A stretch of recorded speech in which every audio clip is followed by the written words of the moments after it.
Bienvenue dans le Spot, l'endroit où on parle vrai, sans filtre et avec le cœur. Aujourd'hui, on ouvre officiellement notre série spéciale Noël, ce moment de l'année où tout semble un peu plus lumineux et où on prend le temps de revenir à l'essentiel. Mais avant de parler sapin, lumière et chocolat chaud, on va s'arrêter sur les personnages bibliques qui m'ont rendu Noël possible. Et on commence fort avec une figure qu'on croit connaître mais qui nous surprend toujours par sa profondeur, Marie. Pas juste Marie, mère de Jésus, mais Marie, une jeune femme comme nous, prise dans ses projets, ses peurs et sa vie. Alors installez-vous et surtout ouvrez votre cœur. Aujourd'hui, on va parler d'audace, de confiance, de choix et de cette foi qui ose quand tout en nous hésite. C'est parti!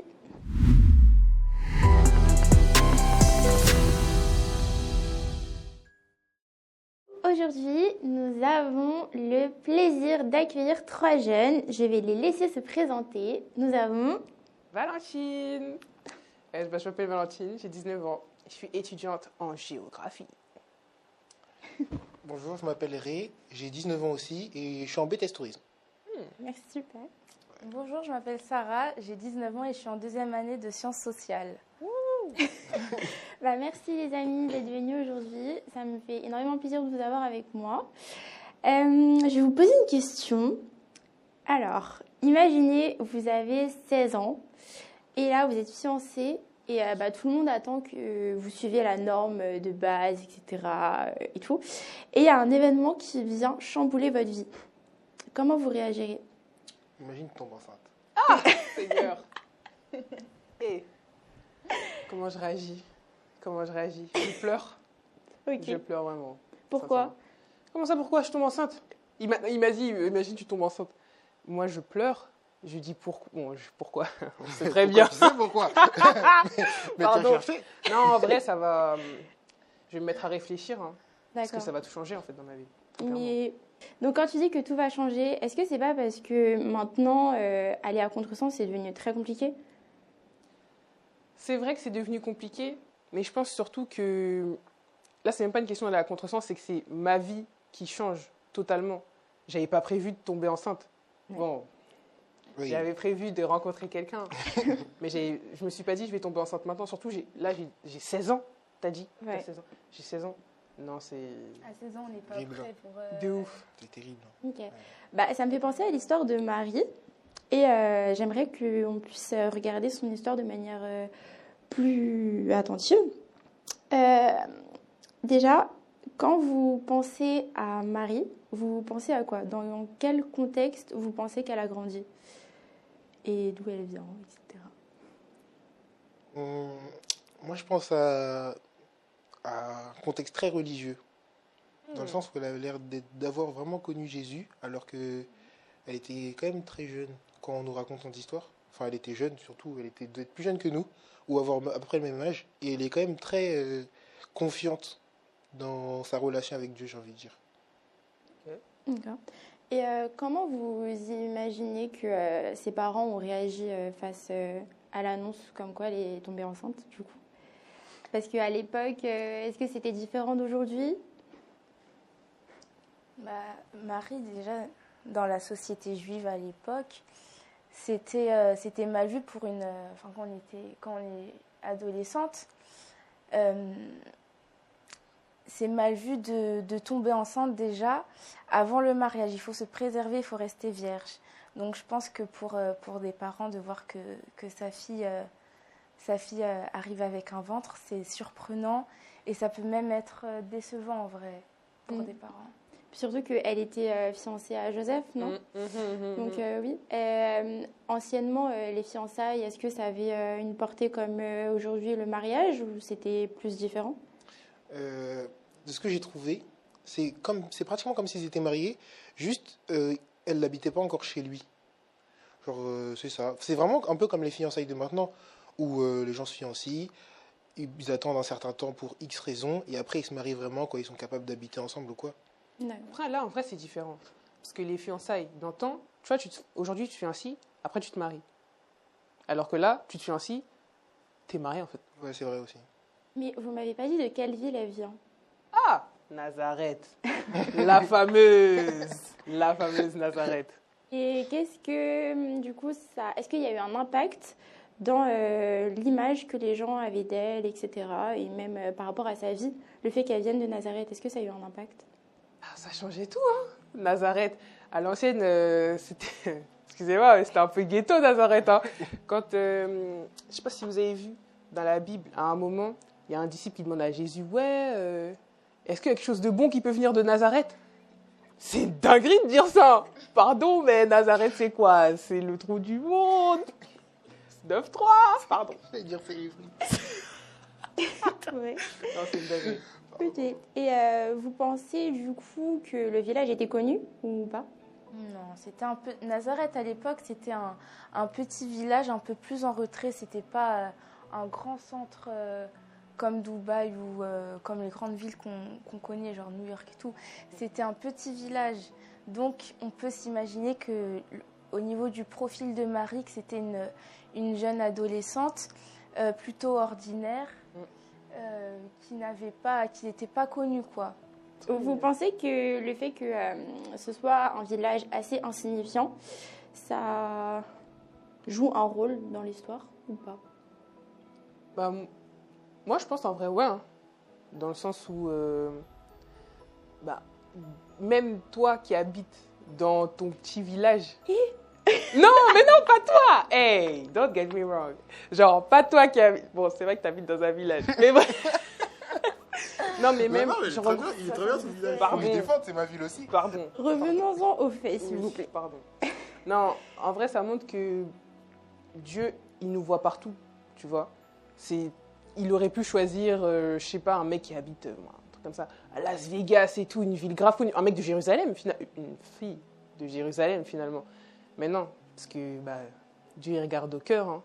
Il regarde pas à ton contexte, finalement. Et puis même, par la suite, après, Jésus, on dit Jésus de Nazareth. C'est un peu comme si, je sais pas, on dit Jésus, après on dit petit village, un petit long village. C'est pas Jésus de Paris, c'est Jésus d'un petit village. Donc ça montre aussi un peu... ouais, ça fait partie de son identité. Donc je pense que c'est pas un choix anodin non plus. Carrément. Ok. Est-ce que vous pensez que le contraste a été volontaire ou pas de la part de Dieu? Oui.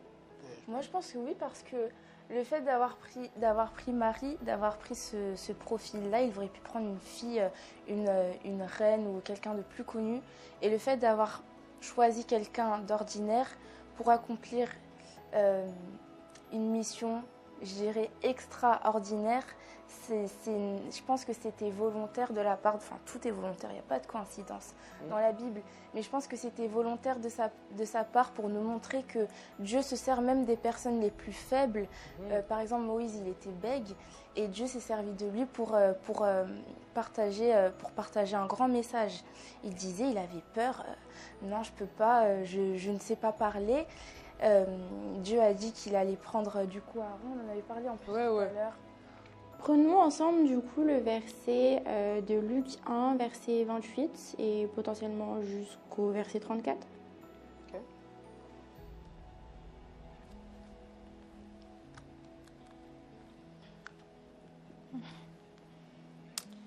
Alors, l'ange entra chez elle et dit « Je te salue, toi à qui une grâce a été faite, le Seigneur est avec toi. » Troublée par cette parole, Marie se demandait ce que pouvait signifier une telle salutation. L'ange lui dit « Ne crains point Marie, car tu as trouvé grâce devant Dieu, et voici tu deviendras enceinte, et tu enfanteras un fils, et tu lui donneras le nom de Jésus. Il sera grand et sera appelé fils du Très-Haut, et le Seigneur Dieu lui donnera le trône de David son père. Il régnera sur la maison de Jacob éternellement, et son règne n'aura point de fin. » Marie dit à l'ange « Comment cela se fera-t-il, puisque je ne connais point d'homme ?» C'est vrai, très intéressant. Point qu'on n'a pas relevé tout à l'heure. Marie a été vierge. Comment vous pensez que son fiancé l'a reçue, ainsi que ses parents, du coup? Alors... Non, parce qu'on joue la scène 2 secondes. Ah, mon chéri, t'as passé une bonne journée? Oui, je suis enceinte. De qui? C'est pas moi. Hein. C'est où? Non, comment ils l'ont reçu? Bah, comment tu reçois une nouvelle comme ça? Enfin, tu es censée te c'est marier, ma belle. terrible. C'est terrible. Ok. Pour Joseph, je sais pas, les parents, je sais pas. Parce que les parents, je pense pas que sur le coup, ils se soient dit elle voit n'importe qui. Je pense qu'ils se sont dit que c'était Joseph. Mais Joseph, il sait que c'est pas lui. Donc, il devait être triste au fond de lui. Pourquoi l'ange lui dit ne crains pas? Pourquoi il lui dit ça, selon vous? Parce que quand un ange apparaît à quelqu'un, c'est spectaculaire, une apparition angélique. Et c'est pas la première fois où un ange apparaît à quelqu'un et qui dit ne crains point, n'aie pas peur, pour rassurer la personne qui est en face. Parce que quand un ange apparaît, c'est spectaculaire, c'est grand. Un ange, ça a une certaine carrure. Voilà. Et... Non, vas-y. Et là, par rapport à ça, je sais pas si elle est vraiment troublée par l'apparence de l'ange ou si c'est par ses paroles. Parce qu'il vient et il dit je te salue, toi à qui une grâce a été faite. Mais qu'est-ce qu'on m'a fait? Et le Seigneur est avec toi. Venant d'un ange, je pense que la phrase, elle a une portée différente. Parce que c'est un ange. Donc, entre guillemets, on a envie plus d'un coup d'accepter leurs paroles. Parce qu'on se dit c'est Dieu qui les a envoyés, tout simplement. Ah mince. Et donc, je pense que elle devait être troublée par la portée de ses paroles. D'accord. Et selon vous, elle exprime une simple curiosité ou une peur face du coup à la mission qui l'appelle? Moi, je pense qu'elle a peur, hein. Parce que... Enfin, comment ça? Comment ça, je vais être enceinte? Moi qui devais me marier... Enfin... En fait, la grossesse, encore une fois, ça chamboule la vie de quelqu'un. Donc tu me dis, oui, tu vas devenir enceinte par l'opération du Saint-Esprit. Quoi? Moi, Marie de Nazareth? Qu'est-ce qui se passe en fait?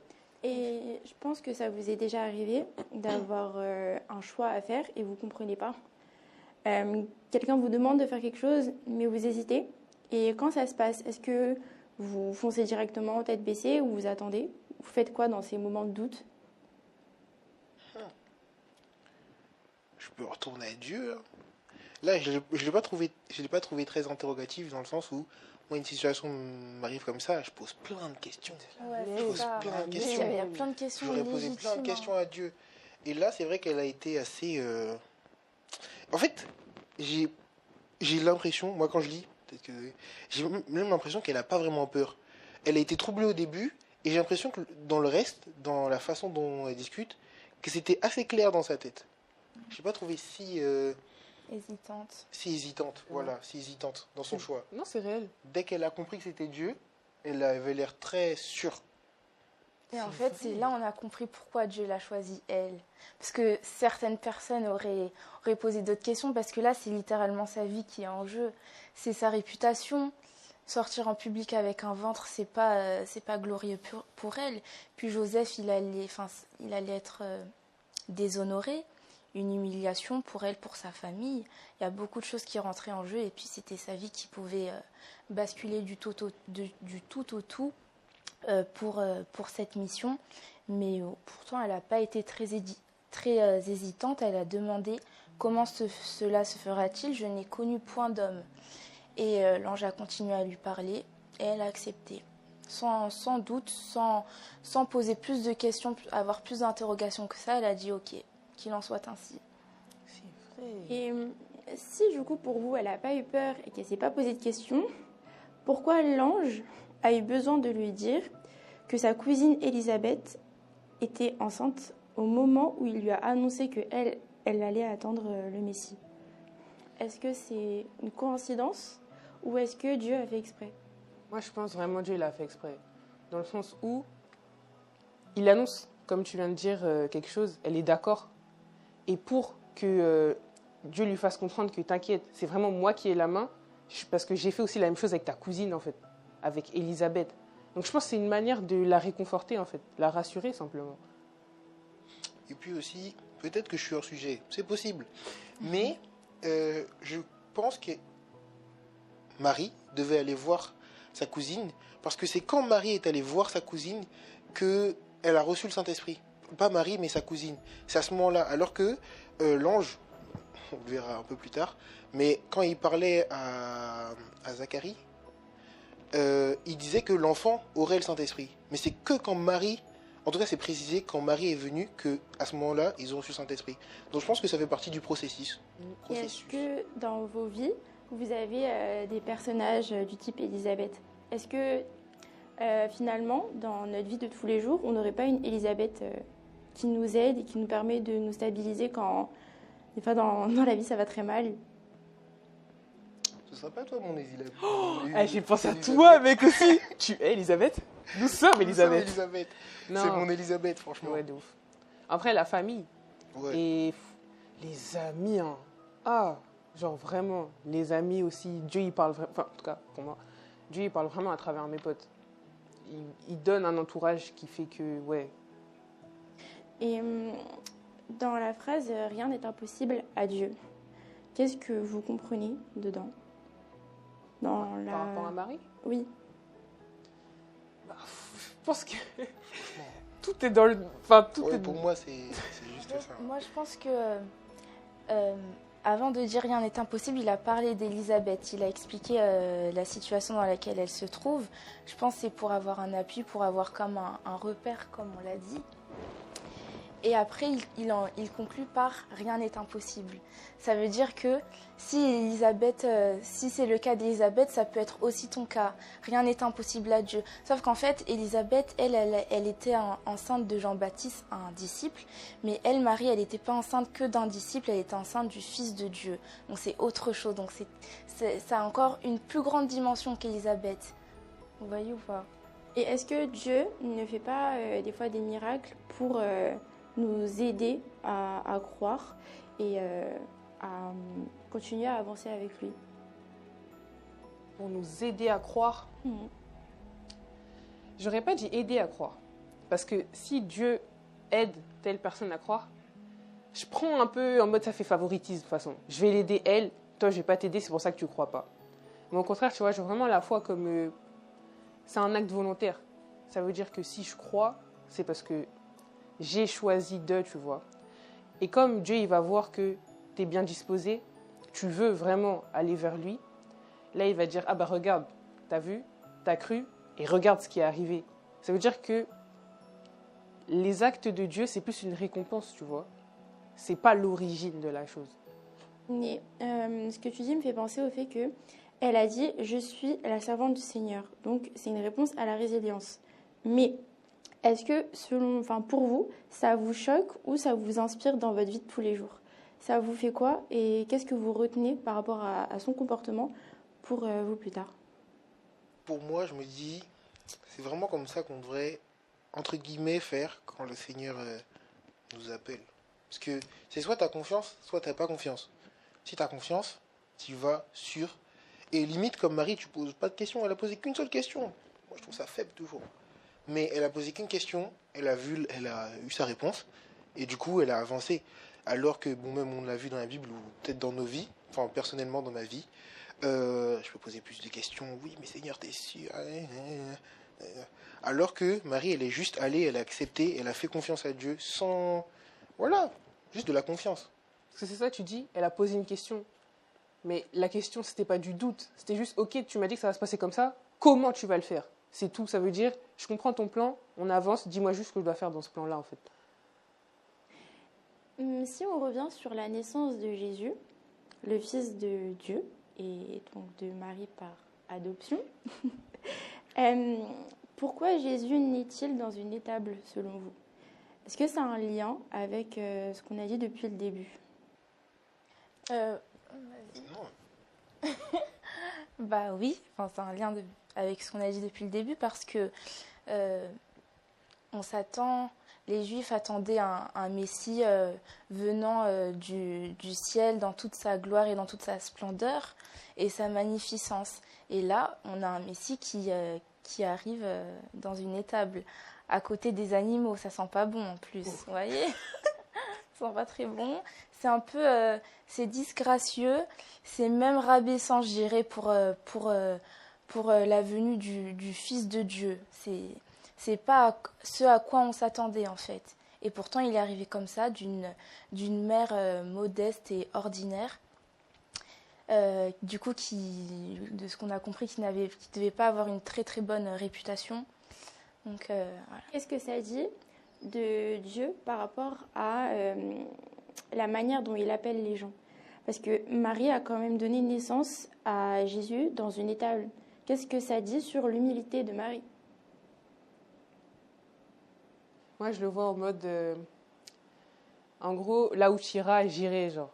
Ça veut dire, même si... En fait, Marie, elle croyait tellement en Dieu que même si Dieu, il la faisait accoucher sur le haut d'une montagne, au fond d'une grotte bizarre avec des hyènes, bref, peu importe ce qu'on s'imagine, elle aurait accouché, en fait. Parce que c'est Dieu qui m'a fait accoucher. Déjà, c'est Dieu qui m'a donné l'enfant, c'est Dieu qui m'a fait accoucher. Et elle l'a dit elle-même. Si elle dit, par rapport à l'ange, « Je suis la servante du Seigneur », ça veut dire que vraiment, en fait, elle est dévouée. En plus, si on regarde un peu plus tôt dans le chapitre 1, on nous parle de l'histoire de Zacharie, le mari d'Élisabeth.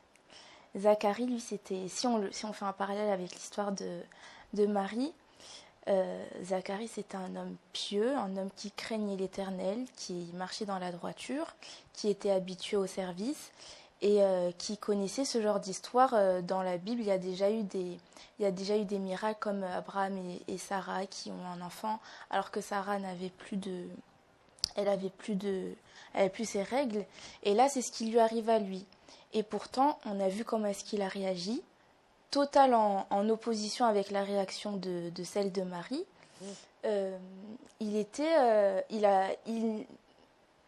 Attendez, on va prendre la Bible. Il n'a pas cru Dieu, non? Ouais. Il a douté. Ouf. C'est ça, il a douté. Il a douté et c'était pas la réaction qu'attendait Dieu en fait. Pour un homme qui en plus il était âgé, donc son âge montre sa sagesse et son expérience. Mais tu parles du coup de l'histoire d'Élisabeth et de Zacharie. Dieu est apparu de quel côté à Zacharie et est-ce que ça a une signification sur son histoire ainsi que toute l'histoire de Marie et de Jésus? Dieu est apparu à la droite de Zacharie. Pour moi, ça symbolise quelque chose. Dans la Bible, il y a des symboles partout. Et la droite, pour moi, ça symbolise la faveur de Dieu. Ça symbolise la bénédiction de sa part. Surtout que si on regarde au verset 8, il nous est dit « Or, pendant qu'il s'acquittait de ses fonctions devant Dieu, selon le tour de sa classe, il fut appelé par le sort, d'après la règle du sacerdoce, à entrer dans le temple du Seigneur pour offrir le parfum. » Donc là, en l'occurrence, il se trouve dans une situation qui n'arrive pas à tout le monde. Il est plutôt chanceux. Il fut appelé par le sort. Il a été tiré au sort pour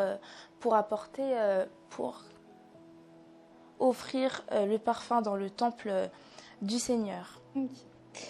Il y a, dans le verset qu'on a pris tout à l'heure, il y a écrit que Marie gardait tout ce que l'ange et tout ce que Dieu lui disait dans son cœur. Qu'est-ce que ça signifie? Ça signifie quoi? Ça signifie que tout ce qui lui arrive, en fait, je pense que c'est une manière, parce que toi, tu as gardé, moi, quand je lis dans la Bible, c'est elle méditait tout ça dans son cœur. Je pense qu'elle repense. En fait, le but était de garder en souvenir tout ce qui venait de se passer, parce que, tu vois, aujourd'hui, quand tu veux voir quelque chose, je sais pas, tu vas filmer, tu vas faire un truc comme ça. À l'ancienne, il n'y avait pas de film, il n'y avait pas de machin. Ça veut dire que quand tu voulais te souvenir de quelque chose, il fallait que tu médites dessus, il fallait que tu lises à propos dessus. Et dans la Bible, Marie ne parle pas beaucoup, mais elle préfère méditer. Qu'est-ce que ça peut nous apprendre pour nous aujourd'hui? Ça peut nous apprendre qu'il faut éviter de trop parler sans réfléchir, mais de plus prendre le temps de discuter avec Dieu et de... J'aime bien ta version quand elle disait que ça garde dans le cœur, parce que c'est vraiment... Elle écrit la loi de Dieu dans son cœur, en fait. Elle veut la garder au plus profond d'elle. Le cœur, c'est les yeux du corps, si je ne dis pas de bêtises. Et en fait, elle veut que son corps soit éclairé par sa parole. Elle ne veut pas avoir de doute, justement, que quand il faille aller dans une étable pour accoucher, ou où que ce soit, elle sache que c'est l'enfant de Dieu, en fait. Et qu'elle n'ait jamais de doute par rapport à ça. Et du coup, Ré, toi aujourd'hui, qu'est-ce que ça t'apprend dans les moments de doute et dans les épreuves, qu'est-ce que ça t'apprend?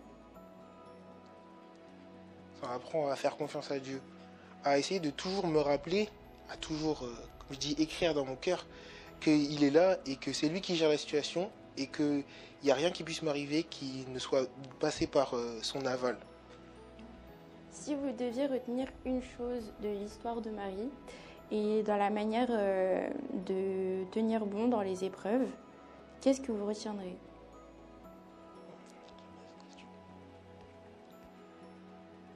Moi, j'aurais dit la foi, la confiance en Dieu. Le fait qu'elle... Enfin, je sais pas, j'étais pas là. Mais la façon dont la Bible, dont Luc décrit les choses, c'est comme si elle ne doutait pas. Et je trouve ça fort. Et c'est vrai que parfois dans la Bible, non, il a dit plusieurs fois Dieu. C'est vrai que entre guillemets, il aime pas quand on doute, parce que c'est de lui qu'on doute à ce moment-là. Ouais. Il aime quand il y a une pleine confiance. Et même la foi, c'est la base.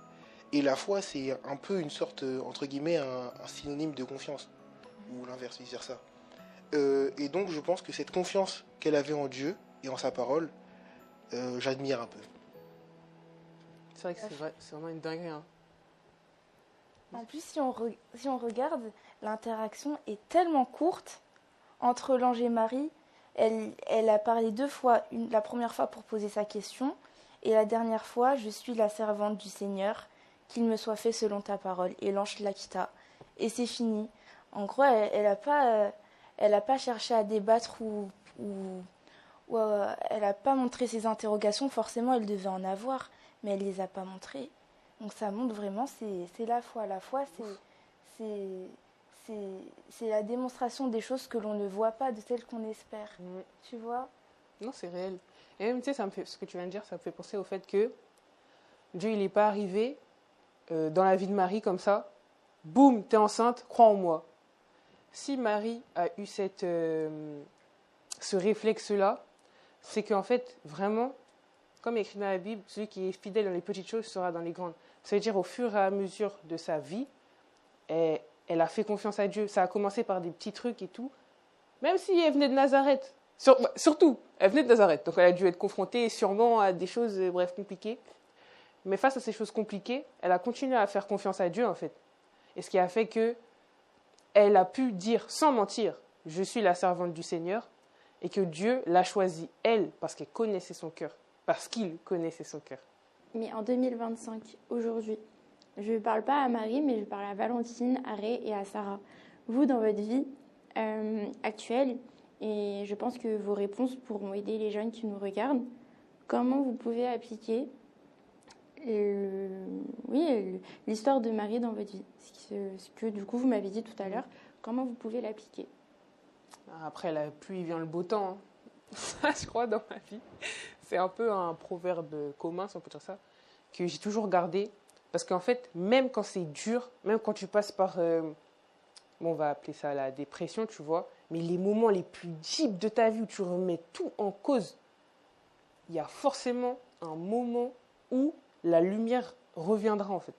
Et ça, c'est vraiment, je crois, je sais pas si on dit un leitmotiv, mais un truc que je garde vraiment en moi, tu vois, dans le sens où même si tu passes par les gens peuvent te faire des dingueries, reste fidèle à tes principes, à tes valeurs, à qui t'es finalement, c'est des choses qui sont bonnes en toi. Il y a un Dieu dans le ciel, il est juste. Amen. Il fera tourner la balance, tu vois. Amen. Pour moi, je dirais aussi, un petit proverbe, toute chose concourt au bien de ceux qui aiment Dieu. Qu'est-ce que j'aime ce verset?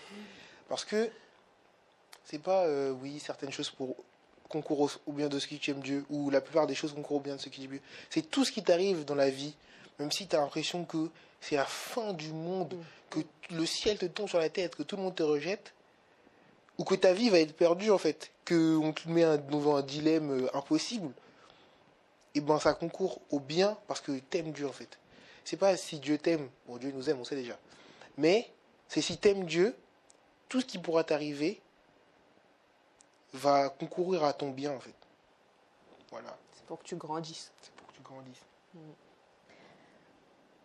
Et moi je dirais que c'est vrai qu'il y a des moments dans la vie qui sont pas très très facile à vivre. Et je pense que faire confiance à Dieu, c'est la meilleure des choses qui puissent nous arriver, parce qu'il y a des situations dans lesquelles on n'a pas la main. Tout ce qu'on peut faire, c'est dire, tiens Dieu, je te donne la situation, je te laisse gérer, je te laisse faire, parce que moi je peux pas. Je suis incapable de gérer à mon échelle en tant qu'être humain, je peux pas. La situation me semble impossible, mais justement j'ai le Dieu de l'impossible qui saura gérer la situation. Donc savoir faire confiance à Dieu, fermer les yeux et marcher à l'aveugle. C'est ça la foi, c'est marcher à l'aveugle. Et ça, malheureusement, c'est un problème de l'être humain. On veut toujours tout contrôler. Mais ça, on peut pas. C'est ce que Dieu nous dit dans la Bible, du début jusqu'à la fin, de la Genèse à l'Apocalypse. Il n'y a que des histoires qui montrent qu'il faut faire confiance en Dieu, il faut qu'on lui donne notre vie.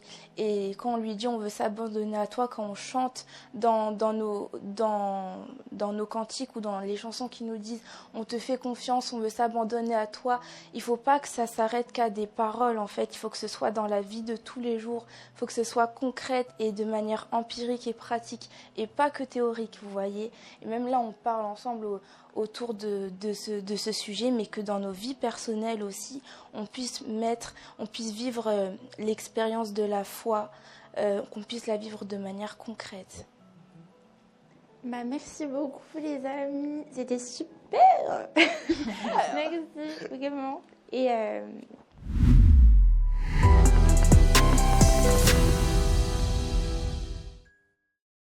l'histoire de Marie nous montre qu'avoir le courage de dire oui peut changer le cours de nos vies. Noël, c'est aussi un moment pour oser, faire confiance et accueillir de nouvelles opportunités. Si cet épisode t'a parlé, like, partage, abonne-toi et surtout, n'hésite pas à l'envoyer à quelqu'un qui en a besoin. On se retrouve très bientôt dans le spot.